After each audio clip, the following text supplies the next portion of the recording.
Paul Erubami. That comes to you every Thursday.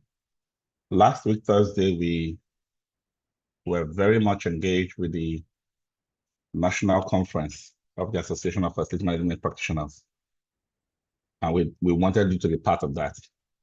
The conference was live, physical, at Unilag and also online on YouTube. So I hope you all had a chance to participate in that conference. It was really an exciting moment for us.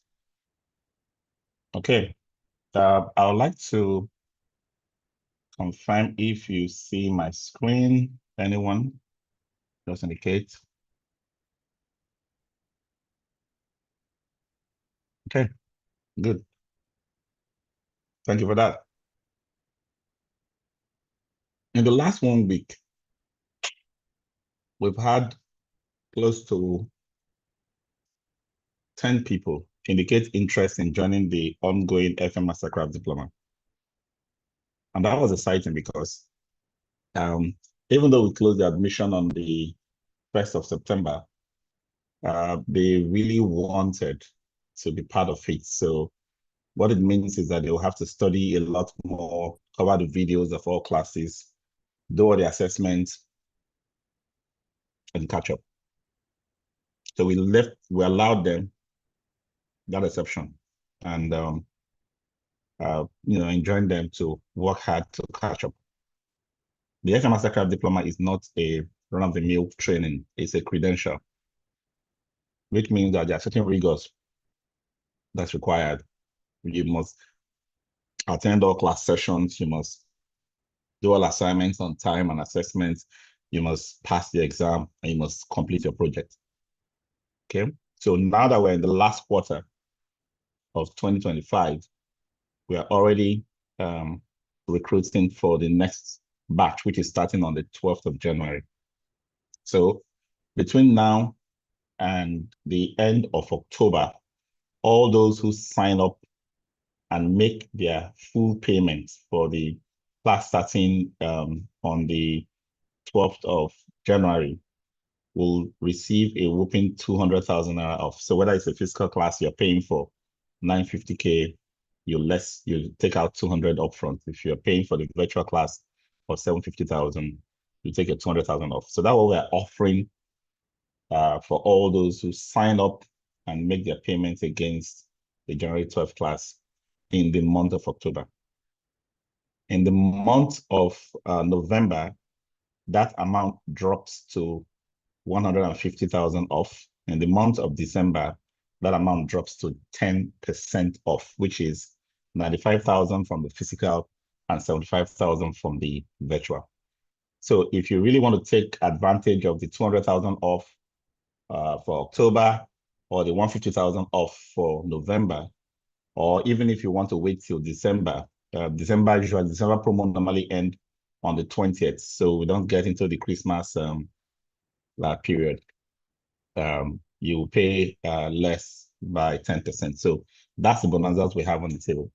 Now, I had a very interesting training session with a corporate client on Saturday as well. We take most of this training to organizations. We have trained so many organizations, and this time we had a financial institution put together their corporate services, admin, and FM team, and we had a wonderful time together. So if you have a team that you want to train, please contact us at Max-Migold, and we can book your team for 1, 2, 3, 4 days, 5 days package, or even 12 days, the full diploma package for your organizations on our calendar. We have that available on executive booking. So please don't hesitate. Also, in the last few months, we have been having a lot of invitations to look at inspections of facilities and propose solutions, FM operations and maintenance, consultancy to deploy energy efficiency, technology, software, and so on and so forth. So don't think that Max-Migold does only training. We don't do only training. In fact, what we do with training is more like giving back, in the sense that we invest so much of our efforts in training, but we make our returns on our business from projects. So if you have projects to solve any kind of issues, to outsource your facility management, to uh, you need advisory or any kind of consultancy, or you just need us to come and install energy monitoring systems and smart buildings for you, please do not hesitate, because that's where we put our expertise to work for your organization. So that's Max-Migold in a nutshell. Okay, we advertised the today's session, and I see a lot of excitement uh, building up to today's launch hour, the changing role of facility managers from uh, technical, to business. Have I shared my screen? Let me see. Okay. Okay. I shared my screen. Okay. So from technical experts to business leaders, facility managers from the engine room to the boardroom, driving business success. So typically, the roadside facility manager, self-appointed, appointed without training or without certification, typically sees his job as that of maintenance. And because he sees his job as that of maintenance, it focuses mostly on the building. But then forgets that there are also two other dimensions: the people and the processes. So what this session is going to do is move up, and then when you focus on the building, the place, what you do, the equipment, the assets, the maintenance schedule. Now, it doesn't mean that you are being reactive, right? It could still be proactive. You have a forward-thinking approach to problem solving, and you have solutions at your fingertip. But that is responding to how of your operations, which is the day-to-day one around and getting things done. There is another level beyond how, what I call the what are tactical. Operational are how. If you have been on operational at the operational level for all your career, you haven't really elevated, right? But by the time you get to the what level, which is the tactical level, level 2, you have begun to think and plan and schedule and gather data and analyze and make decisions on things that bring impact beyond the day-to-day. So you're creating budgets, you're developing operations schedules, you're developing contracting schedules and plans, you're developing service level agreements, you are creating preventive maintenance plans, you are creating construction design and plans to execute. You are doing all those. That brings you to the tactical level, and that's the what. So you move from how, the day-to-day tuning of the equipment, switching on things, setting up your configuring your settings for equipment to run, servicing, cleaning, and ordering things. That's the how, right? And then you've now moved to the tactical, which is I now have budgets for next year, and I have contracting plans, and I have service level agreements, specifications for work to be done, supervision and inspection schedules, contracts and procurement, and I have projects, planning and design. So you moved, but that is not still where you should be, right? There is the third level, which is what I call why. This is the level of strategic thinking, strategic planning. Now, at this level, you are making big, high-level decisions that should control tactical actions, which to most of us, tactical actions are already far enough into the future, which is often a mistake, because they are supposed to be anchored on superior reasoning of why we are doing it, right? Before you now have your operational at the bottom. So what comes up at why? Why is where we talk about strategic plans for the organization, right? So we tap into why the organization exists. Who are its customers? What is the business model? What does it get its money from? How does it spend? What kind of people does it attract? What kind of products does it produce? What kind of solutions or value does it give? If you understand that, you now need to use that information to create a business unit strategic plan as a facility manager. It is the business unit strategic plan that now encapsulates your understanding of where the organization is now, where it is going in the nearest future. You now create a long-term plan that helps you, listen to this, strategically enable the achievement or accomplishment of that organization's long-term plan. What it means is that the FM needs to be ahead of the curve as the organization makes its moves on an ongoing basis.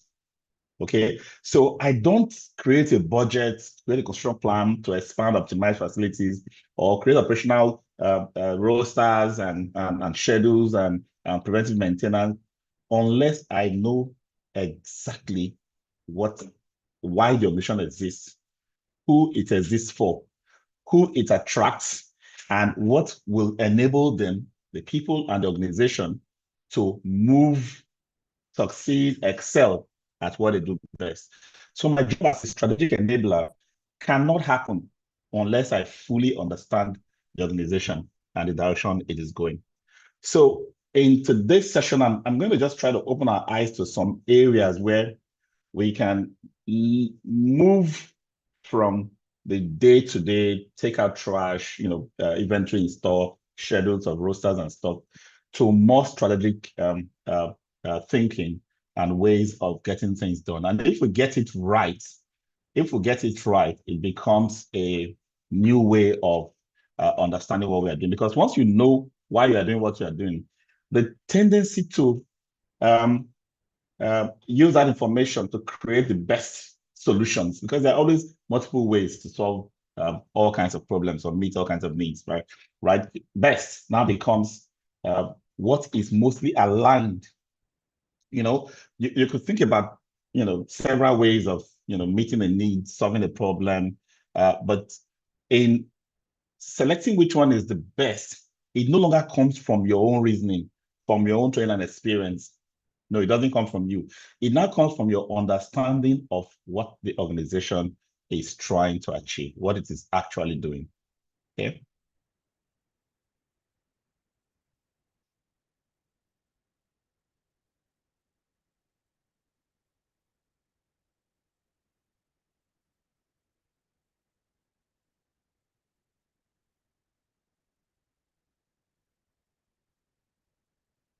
Okay.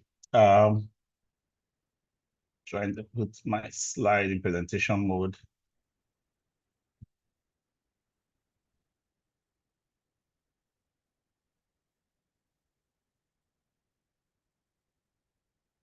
Okay.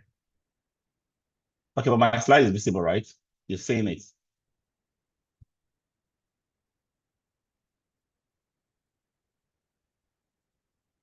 Please confirm for me, Max-Migold admin.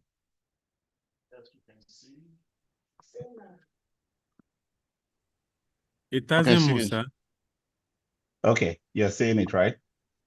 You're seeing it, but it has not moved to the next slide. Okay, so if you are seeing it, then I'm fine. Okay. So what are we trying to achieve in the next 45 minutes? Understand the evolving role of facility managers in today's business landscape. The FM evolution from the from the engine room to the boardroom. How is this evolution happening, and how can you play a higher role in your organization? Recognize the shifts, apply business and financial acumen to facility management decisions, and align FM strategy with organizational strategy. So that's exactly what we're really the core of all of this. The corporate goals, culture, the corporate objectives. You must create strategic plans that closely align. And then look, we're going to talk about how leadership, communication, and influence will help you accelerate that move to the top. Okay, so that's what we're going to cover in today's session. Maintenance of building used to be what FMs are known for, but it's no more.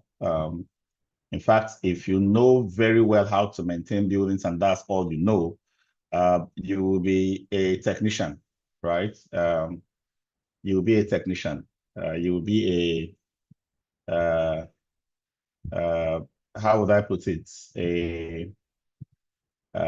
Someone who knows how to, fix things, and that does not elevate you, does not elevate your profession. Okay, so that puts you at the bottom of the food chain, really.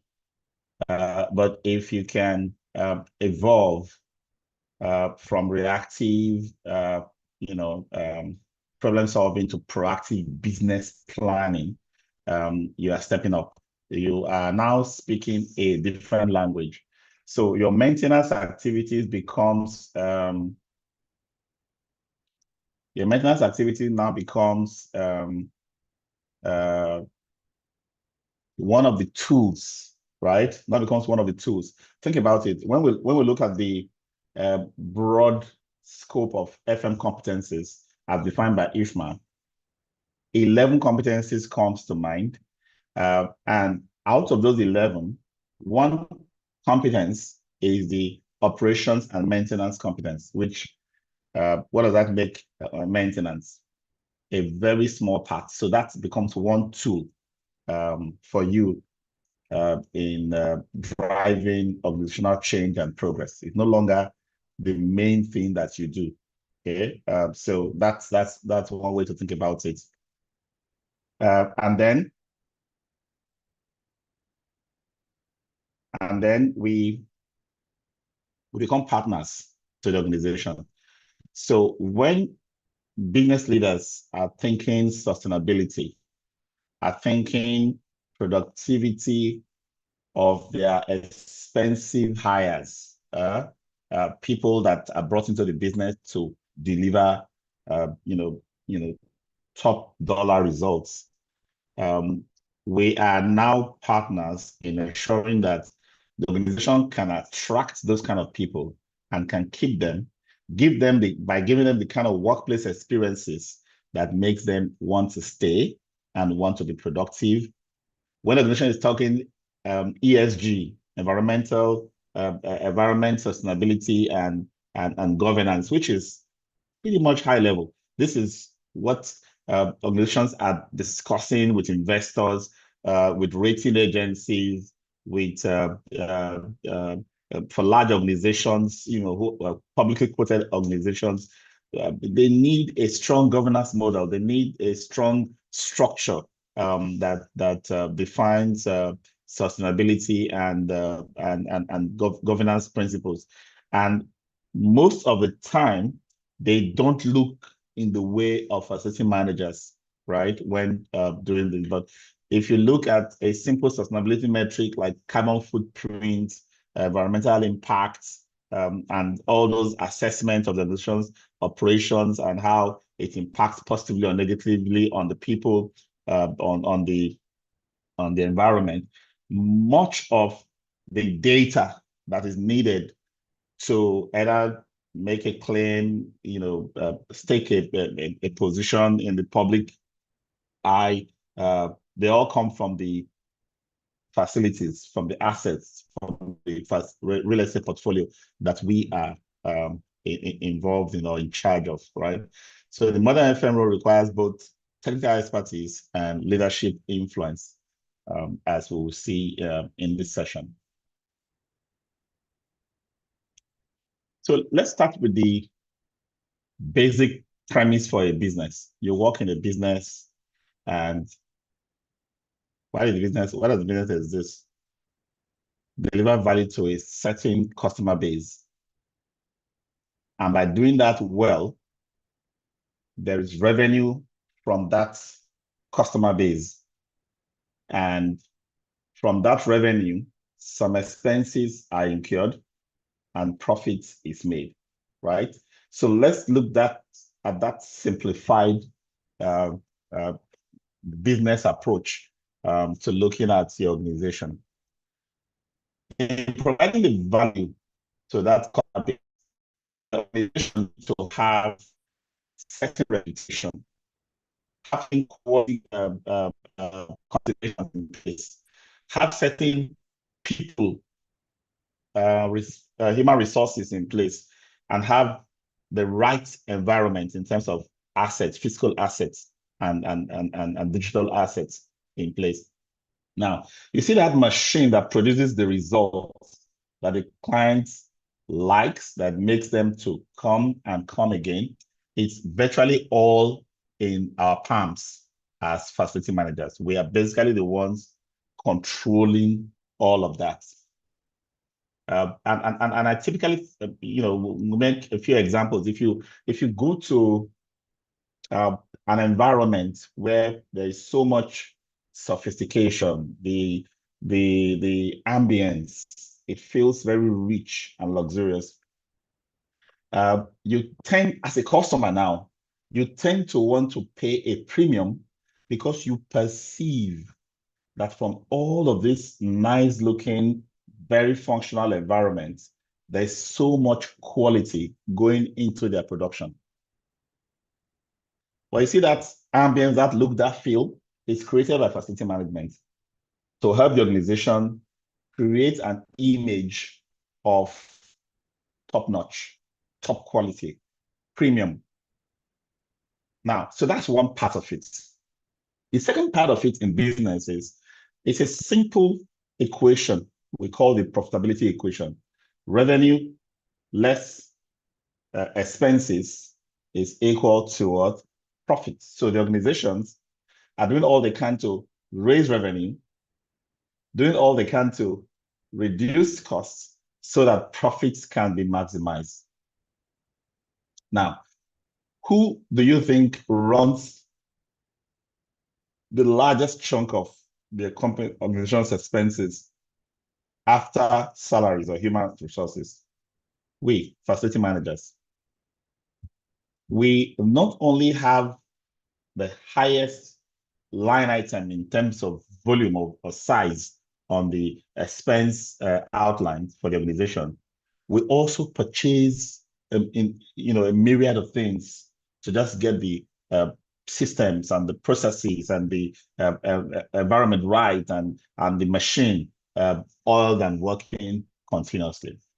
So if I can do that smartly, because I'm a top lever holder of the expenses, if I can become financially savvy, good at looking at all options, good at analyzing financial data, good at sourcing the least cost for clearly defined specifications, cutting out waste from energy use, from contracting, from purchases and supply, from all kinds of stuff that I spend money on, I will directly be impacting the bottom line. So I can see all that saving in profits. So put that together, the FM helps to drive productivity, results, value to the customer.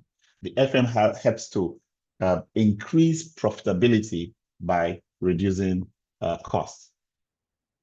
So you see how strategic thinking, makes you, the FM, able to contribute to competitiveness and resilience. Organizations will often suffer some forms of risk, some form of disruptions. And if you put out an outline of what breaks that makes the organization to fail to meet its production target or deadline, or fails to make the organization able to fulfill its obligation to its customers. If you put out all of the risk items that have been encountered in the past months or years, you will find facility management at the heart of it. So imagine being the one that now understand what a 1 minute server outage means to a bank, to a financial institution or insurance company, where most clients are doing their transactions online. And putting strategies in place to ensure that you have Six Sigma compliance, 99.99999% availability of that server. If you factor that into what it costs to create the level of redundancy to ensure that stability, you will see that the organization's gains amplifies geometrically because you are thinking straight. You are also that FM that will not, because you understand that most of the clients are online and you're putting so much effort there, you will not also ignore the physical premises, because anybody coming to the physical premises is going to get a perception of, is this a rising standard quality environment, or is this a dying, dwindling, poorly managed environment? We create that reputation for our organization. Okay, so business leadership transformed the FM from a support function into a value driver. We are no longer that function where we wait until they need something done and then they tell us there's going to be a problem, or there's a problem, come and fix it, we're no longer in that shoe. We are strategic enablers, right? We are value drivers. In fact, if you do your job well, have your head in the right space in the organization, you will be invited to moments, meetings, environments where strategic discussions are taking place, because you now understand how to speak the language of finance, the language of risk, the language of sustainability, the language of strategy. And you can now basically anchor all of the things you do at the shop floor, which probably nobody seems to understand, but you're not able to bring it to the understanding by connecting it with long-term strategies. So FM must move beyond maintenance into strategic business roles, expand from fixing problems to driving organizational outcomes, collaborate with leadership teams to shape workplace strategy and culture. Sometimes management will, this is where we want to go. This is how we want to be perceived in the public's eye. This is how the kind of people want to attract. If you're an FM that cannot lift yourself up to that point to interpret that and say, exactly what can I do to help the nation get to that point, to become that ideal place where people will rather resign from a job in the US and come and work for my organization in Nigeria because they have heard and seen how our management has put in place the workplace culture and environment and ambience that they can live with.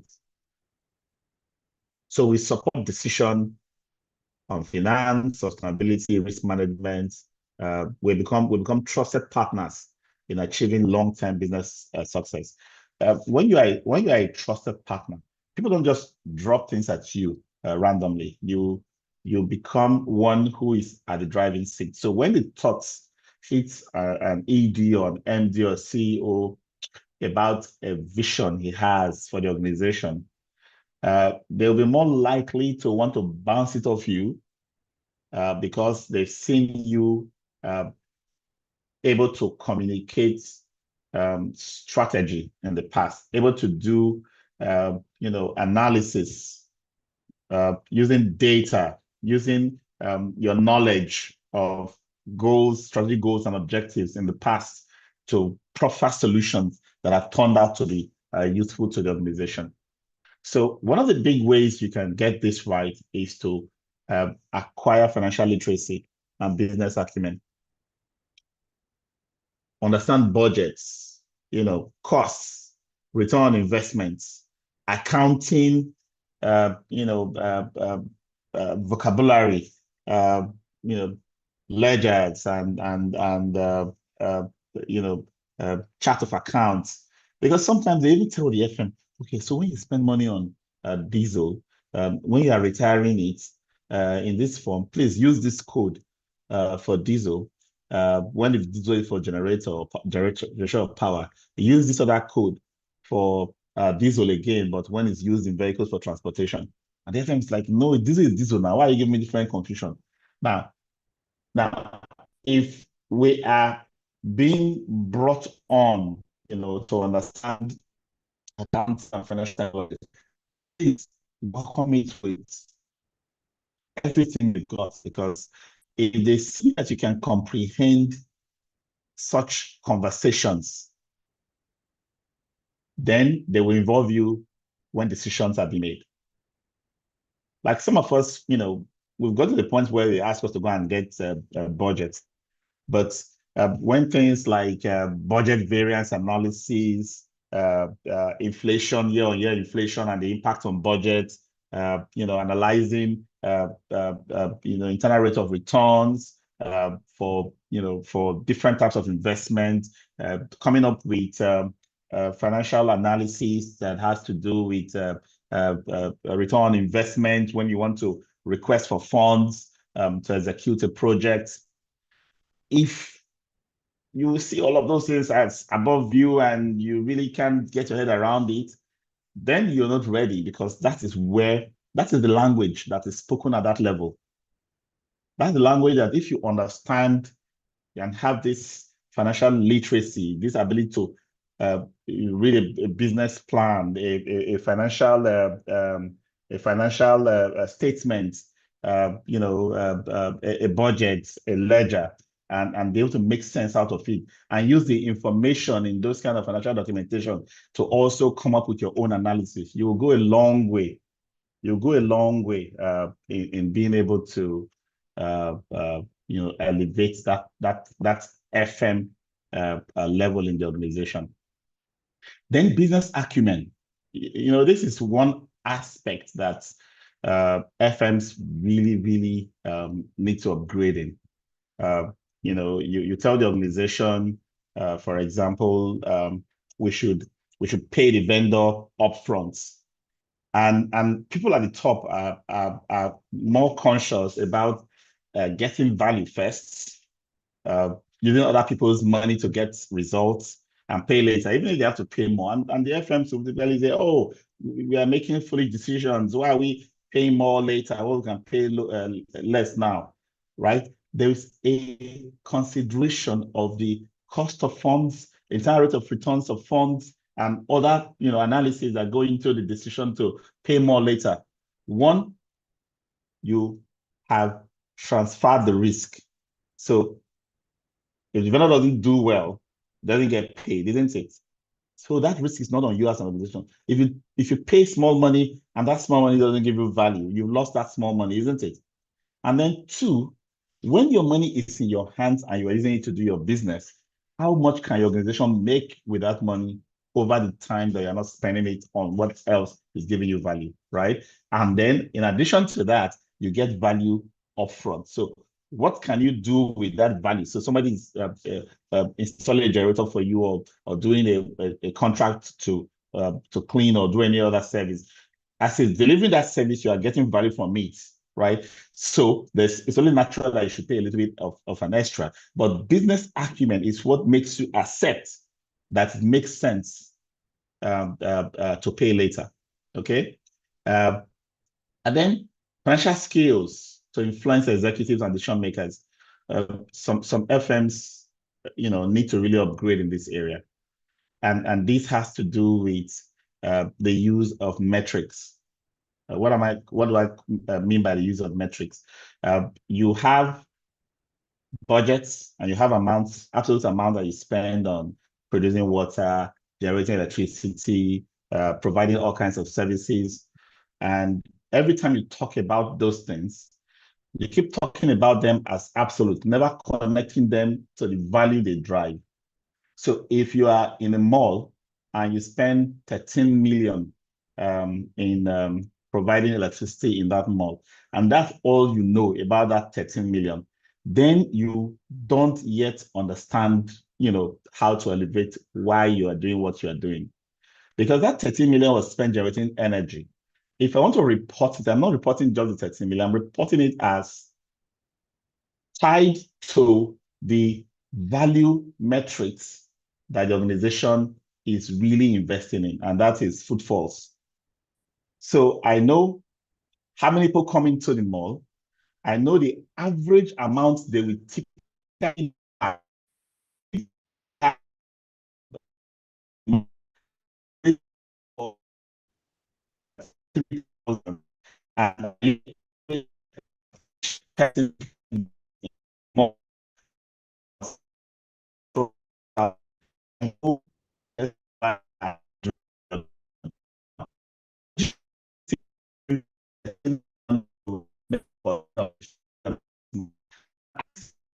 Defend why my electricity bill went up.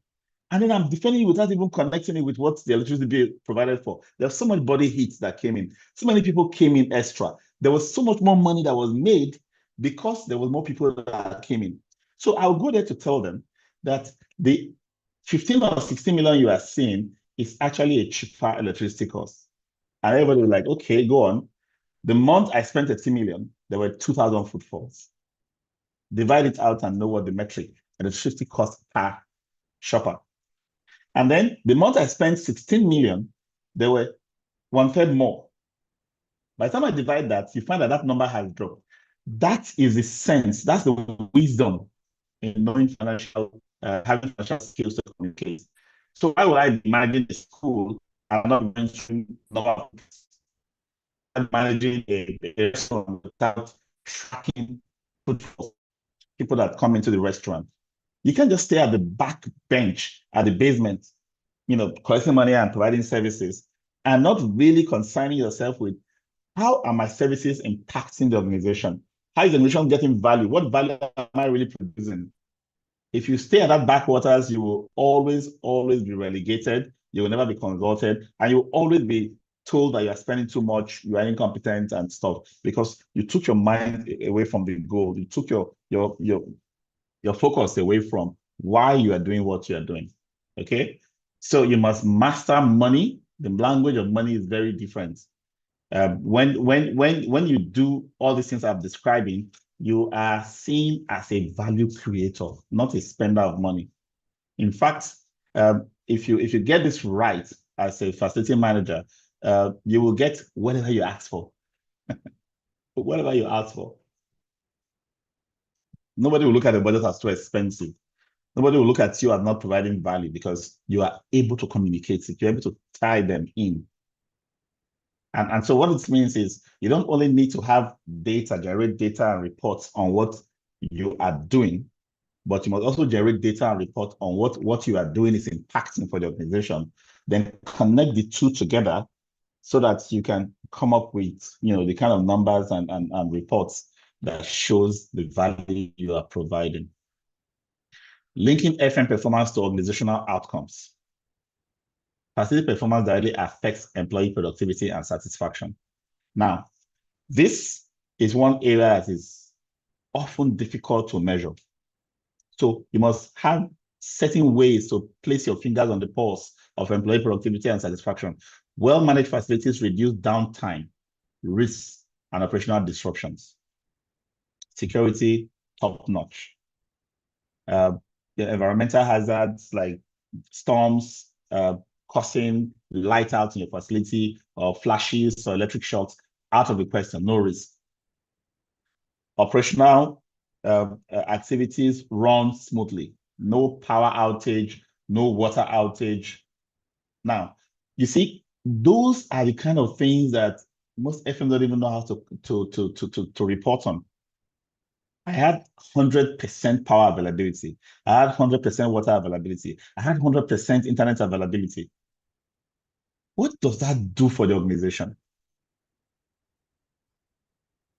We have to have the way to communicate that. So what that means is that throughout this month, the things that created convenience, the right atmosphere and the proper environment, with services for the end users to deliver on that result the organization is seeing in the bottom line, I enabled it. I won't stay behind and just keep saying I'm doing this, I'm doing that. No, I'm connecting what I'm doing with what it is providing, the kind of output, the kind of results the organization is seeing. And this includes both the tangible and the intangible. The one we can count as what we did and the one we can count as what we prevented from happening, because there are implications, there are losses, there are inconveniences that happens when those risk operational disruptions and downtime happen, and we successfully prevented them. That in itself is a huge value. Sustainable FM practice supports corporate ESG and reputation goals. Organizations that want to portray themselves as, organizations that are sensitive to local communities, socially impactful, environmentally, non-destructive. They will need FMs that know how to analyze data from energy use, sources and quantities, waste streams, and how we manage that in circular economy, implementation, metrics that define the impact of our buildings on the people that use it and on the environment, like diesel generators, fumes that go out of those, and all kinds of activities in the organization quantifiable. So these are things that is not, it's not just enough to put on the gen and say that it's working, right? I need to know how the emission, how much emission of carbon I'm impacting on the environment, how much diesel I'm consuming, how many kilowatts is being produced by each liter of diesel. I need to know how much water I'm producing and how that water is being used, how much waste is being generated, and so on and so forth. These data eventually will feed into the corporate ESG reporting. So imagine not having anything in place. Efficient operations contribute to cost savings and financial performance. FM outcomes strengthen business resilience and long-term growth. Most of the things that will come to hurt the organization can be prevented. So your teams have to catch the vision. So if you are the head of real estate, head of FM, head of property management in any organization, it's not just for you to absorb all of these and become the master of business, and that's not translated to what's happening at the shop floor. You must inspire teams to see their work as part of a bigger mission. Your leadership involves developing talent, not just managing tasks. Empowered teams take ownership of safety, quality, and service excellence. Strategic leaders guide teams to anticipate challenges, not just react. Moving beyond daily routine, fosters daily routines, fosters innovation and continuous improvement. What this is basically saying in a nutshell is, it's not enough for me to be proactive, plan ahead, create long-term plans, and I need to communicate the why to the team. I must lead them to understand the vision. Somebody who's supposed to just service a generator and doesn't know why, because the why depends on the organization and its people, can decide to tell everybody to please be patient with me. It's time to service the gen. There's no power. If there's no power during this period, there will not be power. You have to down tools and wait. And in his mind, he's doing his job. You wait, let me do my job. That's his thinking, because he doesn't understand the big picture. If he understands the big picture, he knows that between this time and this time, this is the value the organization, creates by having this power continuously available, internet available, water available, cooling available, electricity available to power everything. He does not come in there to create a disruption with his schedule because of his own convenience. Because he understands why, he is able to subjugate his convenience and his own process to answer to.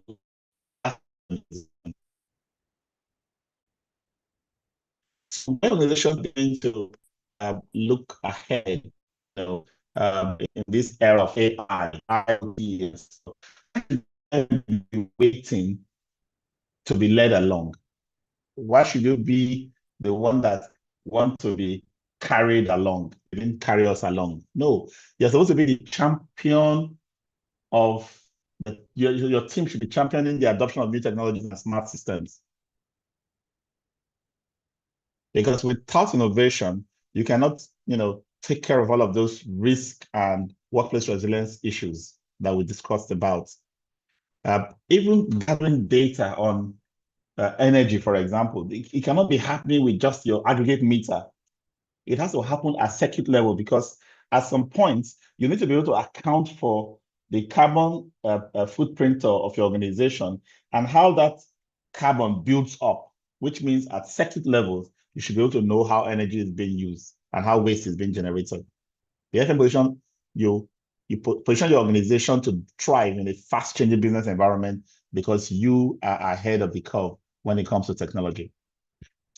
And we talked about the language. You're an expert on the technical side, but being able to take that technical communication and translate it into business communication will position you as not just a technical expert, but also a business leader, and you'll be pulled in. So for organizations where an FM has come from a low level to head of workplace, and as head of workplace, you'll probably be managing IT, HRO, admin, corporate services, facility management, because you are the one that understood strategy, adopted strategy on time, was innovative enough to support the organization's transition towards its goals and enabled it to succeed. That puts you in the C-suite and can put you at the driving seat of all organizational goals planning and execution.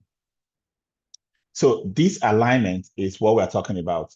Do not have a template for delivering service to your organization that did not come from the organization.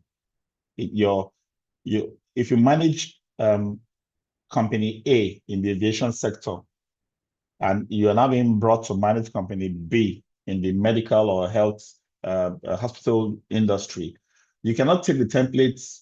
We're all FMs now. We know we are certified, so we know everything about FM. You can't do that. You spend your time understanding your organization, its strategic objectives, its strategic direction, and then you custom build a strategy that closely aligns to what the organization is trying to do. This strategic alignment turns facility services into a driver for organizational success. Many of the decisions you are going to take are going to depend on your understanding, and there'll be more rapport between the FM and the business leaders, because when they say this is where we are going, you spend your time interpreting it properly and proposing options with recommendations. You often not have, let's think about it, let's defer it, not approved. You will not have those kinds of responses. Your responses from management will mostly be, yes, this makes sense. Yes, this will add value. Yes, this will take us to where we are going. Because the process of developing your solution fully anchors all reasonings, all data, all consideration on corporate objectives, corporate expectation. And so the FM is now a long-term partner, trusted advisor, not just a service provider. You're not just the one they call when they need some cleaning or get things done, right? And then you now have an influential position over the entire organization, because you provide the offices, you provide the services, the furnishings, the kind of culture that now exists in that environment, the breakout rooms, the play areas, the desk for doing this and that, fully customized to the way the people want to work, makes you the person that is now at the heart of the workplace. Because people tend to share with you their experiences with the environment you have provided more. They tend to express happiness with it to you. They tend to express their frustration to you. And you have shown yourself to be someone who is responsive, who listens, who understands, and who can interpret that expression from them into tangible results that they can say, oh yes, this guy knows what he's doing. You create a positive workplace experience. So when organizations are now looking at how long people stay, like staff retention, or how often people, turn around and leave, the churn rates. FM is in the picture of that analysis. These are very strategic analysis. You are now in the picture because you were part of creating it. You were at the center of creating that, that ambience, that environment, that culture that helped to retain key staff for the organization. So what are some of the core leadership skills for the modern facility managers? Apart from the ones I've talked about, financial literacy, strategic alignment, strategic thinking is the biggest thing here. Your ability to connect the things you do on a day-to-day basis, services provide, to long-term strategy. That connection is often a problem. We tend to use a boilerplate approach to deliver at the shop floor without connecting it to why, which is strategy. Talk about financial literacy, to manage budget, investment, and cost efficiency. Then communication and influence, to engage executives, teams, and stakeholders. And then change management, to guide the organization through innovation and transformation. And people leadership, to inspire, develop, and retain high-performing teams for the organization. So, to move on with this, define a clear vision for how FM will support organizational success. Set measurable goals that link FM performance to business outcomes. And when you set goals, make sure they are measurable, but ensure that you have a way to connect certain activities you would engage in to what you will be measuring to show whether you are achieving the goals or not. Invest in ongoing learning, technology, and leadership development. And this is very key because most people find themselves in FM. And I'm very good at reacting to things, solving problems and all that. We think we are excelling. That's not excelling, and that's not FM. When you fix issues, you proactively resolve problems. No, FM is way higher. And so to connect the things you do to your strategic thinking and plans, there must be things you are measuring at the shop floor that connects to measures that you must report to management. Okay, and you need to learn on an ongoing basis. Foster that adaptability to stay relevant in a changing business environment, and commit to long-term strategies that enhance the FM's value and impact. So in a nutshell, FM is evolving from operations focused to strategy driven. Business leadership is now central to FM success and organizational impact. Strong financial, strategic, and people skills define the modern FM leader. Aligning FM with organizational goals creates measurable value and resilience. Continuous growth ensures FM remains a trusted partner in shaping the future. So that's our session for today. I'll open the meeting now for questions and comments from those. If you are on Zoom, you can just raise your hand and I'll acknowledge you. If you are on YouTube or LinkedIn or Facebook, kindly put your question on the chat in those platforms, and the team will pull them in for me to read and respond to you. So let's see who's got his hand up. All right, so I have Rita, please go ahead.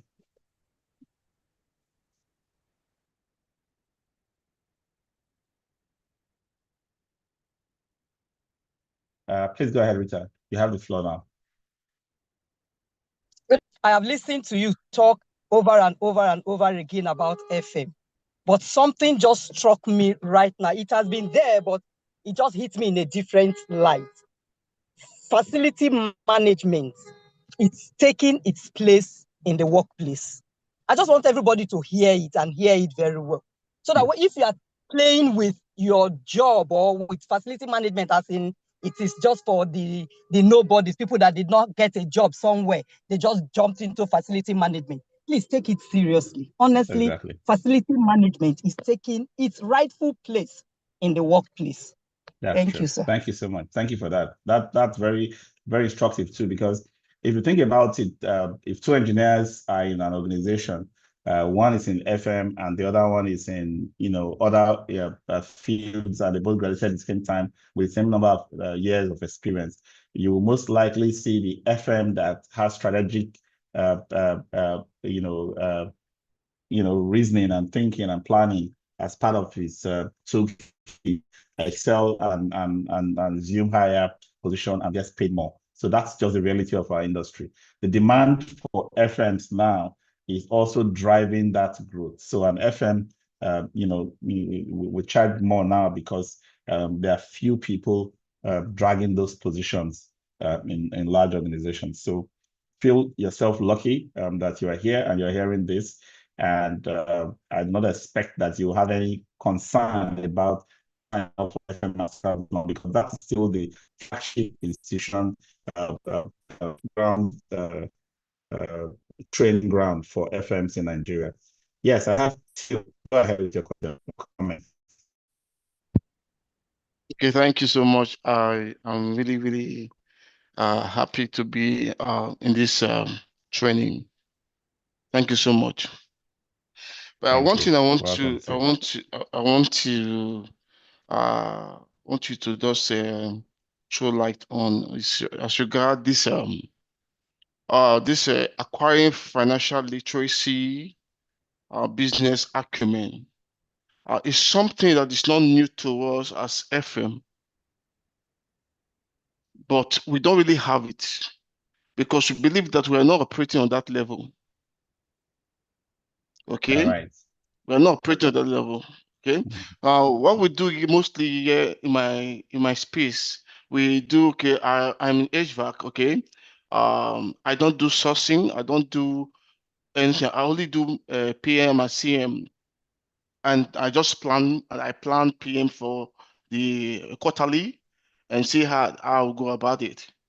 So when you talk about business acumen and financial literacy, I just sat back and said, where am I here now? Where am I? So I don't go about it. Yes, it's good. It's good, a good question. So primarily, we have financial literacy and business acumen built into facility management credential programs. So if you take the FMR Sacrap diploma that Max-Migold runs, you take procurement, you take contracting, developing SLAs, you take quality, you take financial management, you will take there are about 8 courses. FM business, there are about 8 courses that drive these financial literacy and acumen. If you finish that and you go for the facility management professional, the FMP from IFMA, there is a business and finance course among the 4 courses that are in the FMP. There's a leadership and strategy course, right? Those also help drive FM thinking and financial literacy and business acumen. If you go for the sustainability facility professional of IFMA, you still have, courses built in there that helps to drive financial literacy and business acumen. All we are trying to do is not to make you an accountant, right? Or a financial expert. No, your ability to just understand financial literacy, align your activities with corporate financial high-level considerations, and be able to do basic things like life cycle cost analysis, like total cost of ownership, like cost-benefit analysis, be able to read financial statements of the organization and, come up with solutions that adapt your understanding of that financial statement. If we are awash with cash, I want to acquire assets. If we're not awash with cash and we're probably struggling financially, let's go for the lease, instead of buy solutions. Those kind of analysis, you can begin to work on them little by little from what you acquire from this training.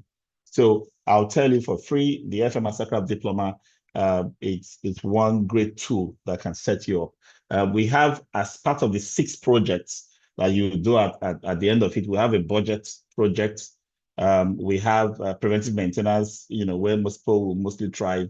We have business continuity and risk management among that, and 3 others that make up 6 projects that you achieve. So it takes one step at a time, but you must be willing to learn. You must be willing to invest in training yourself. And that's one of the things we talked about is continuous learning and, continuous innovation as you go on in your career.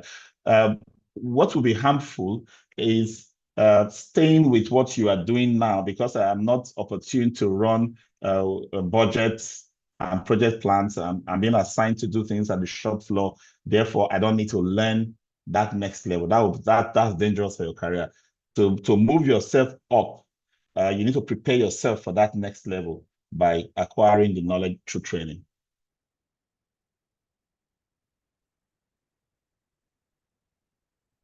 Okay, thank you, everyone. It's 2 o'clock. See you again next week, Thursday, and I wish you a great rest of the week. Bye-bye. Thank you, sir. Okay. Thank you, sir. Thank you, sir. Thanks for the privilege, sir. God bless you. Thank you. Yeah, somebody's asking that we post the training bonanza on the group. I'll put it on the WhatsApp group. I'll put it on all our social media platforms as well. Okay, so you all see what we're offering for the FMMC. Thank you, and bye-bye. Thank you, sir. All the way from Owerri. And that's good. Good to see you here. And invite your friends to be with us next week, Thursday. It's every Thursday, okay? Oh, thank you, All right, sir. sir. Thank you, You're sir. welcome. Good to see you. Thank you. Thank you. Bye. Bye.